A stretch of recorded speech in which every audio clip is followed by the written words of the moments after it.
बिस्मिल्लाहिर्रहमानिर्रहीम। आज हम तस्बीह सईदा लेकर आपकी खिदमत में हाज़िर हुए हैं। तस्बीह सईदा पढ़ने का तरीक़ाकार ये है कि जब हम तशहद पढ़ लेते हैं फिर हम पढ़ते हैं सलाम। तशहद पढ़ा और तशहद के बाद सलाम पढ़ते हैं, अस्सलामु अलैका अय्युहन नबिय्यु व रहमतुल्लाहि व बरकातुहू। तीनों सलाम जब हम पढ़ लेंगे तो फिर हमने अल्लाहु अकबर करेंगे। ठीक है, अब हमने इधर जिस तरह बैठे हैं तशहद की हालत में इसी तरह आपने तस्बीह पढ़नी है। कुछ लोग यानी कि इस तरह से बैठ जाते हैं, कुछ लोग इस तरह से बैठते हैं, और या कुछ लोग जो होते हैं वो पिछली साफ में चले जाते हैं, आगे वाली साफ से उठकर पीछे वाली साफ में जाकर बैठ जाते हैं। इस तरह से नहीं, जैसे ही आप तशहद ख़त्म करें तो तस्बीह सईदा ऐसे तस्बीह उठाएं और इसी जगह पर ही आप किसी से बात किए बगैर दरूद पाक पढ़ के मुसाफा करके तस्बीह सईदा शुरू करें।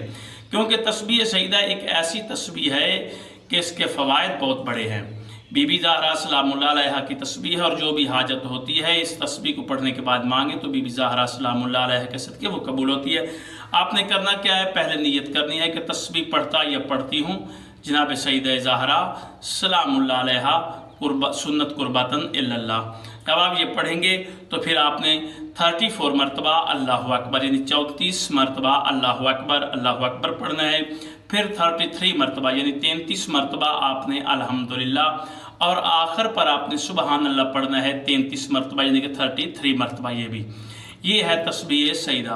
आप इसको बजा लाएँ, उसके बाद नफल पढ़ें, नफल पढ़ के दुआ मांगें और इंशाअल्लाह जनाब सईदा भी हमारी दुआओं को कबूल फरमाएंगी। अल्लाह हाफ़िज़।